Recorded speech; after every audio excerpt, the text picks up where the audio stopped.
Questions में ना कभी भी आप एन निकालने की गलती ना करें। तो आपको करना क्या है, आपको कैरेक्टरिस्टिक इक्वेशन लिखना है, कैले हैमिल्टन थ्योरम के साथ जाना है। ठीक है, अब आपको अगर इन दोनों चीज के बारे में अगर डिटेल में अगर चाहिए एक्सप्लेनेशन तो आप मुझे फॉलो कर लेना यूट्यूब में जाकर।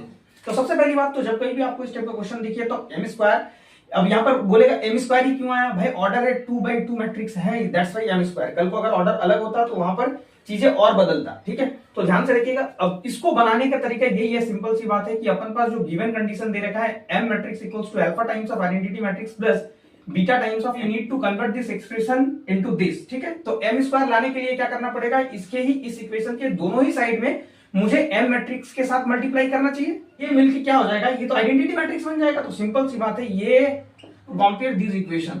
ठीक है, अब कंपेयर जैसे ही करेंगे तो अपन को अल्फा और बीटा चाहिए ना भाई, अल्फा और बीटा एम का कोफिशिएंट है, और एम का कोफिशिएंट क्या है इस केस में, माइनस ट्रेस ऑफ मैट्रिक्स है। ट्रेस समझते हैं ना, ट्रेस क्या होता है, सिंपली प्रिंसिपल डायगोनल एलिमेंट्स का सम होता है भाई। ठीक है, और बीटा क्या है यहाँ पर, आइडेंटिटी मैट्रिक्स का कोफिशिएंट है, दैट इज बीटा क्या हो जाएगा, डिटरमिनेंट डायगोनल एलिमेंट्स का सम होता है, मैंने लिख दिया भाई। और सिंपल सी बात है, इसका ट्रिग्नोमेट्री में हम लोग कन्वर्जन पढ़े थे ना भाई, sine square theta plus cos square theta क्या होता है 1, स्क्वायरिंग बोथ साइड कीजिएगा तो sine raise to 4 theta plus cos raise to 4 theta. अपन के पास एम मैट्रिक्स का डिटरमिनेंट निकालेंगे तो आपके पास ये आ जाएगा भाई। अब यहां पर मैंने क्या किया कि आपको यहाँ बीटा का मिनिमम चाहिए, अल्फा प्लस मैं ले लूंगा तो ये आपका कुछ ऐसे दिखेगा। ठीक है, मतलब इसका मिनिमम वैल्यू चाहिए। अब यहां पर कोई एक्स का क्वाड्रेटिक के लिए सॉल्व मत करना, एक्स यहां पर कौन था, ट्रिग्नोमेट्री वाला टर्म था, ये था।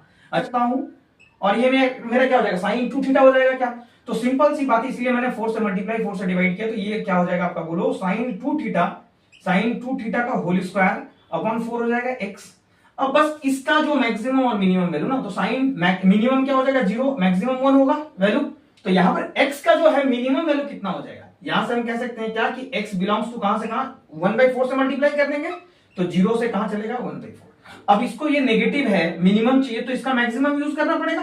तो जस्ट एक्स के जगह ये देखो नेगेटिव है, मिनिमम चाहिए तो उल्टा चलना पड़ेगा ना, तो मैक्सिमम वैल्यू देखो, अगर ये पॉजिटिव होता तो उस केस में मुझे क्या, मिनिमम नेगेटिव साइन होने की वजह से मैक्सिमम पे मिनिमम मिलेगा। तो एक्स के जगह मेरा एक्स का रेंज क्या है 0 से 1/4, तो मैक्सिमम पे इसका मिनिमम मिलेगा। तो एक्स का जगह 1/4 जैसे ही रखेंगे, 1/4 एक्स के जगह जैसे ही रखेगा तो आपके पास जो आंसर आएगा भाई वो ऑप्शन डी आएगा, -29/16 डी फॉर देवसेना।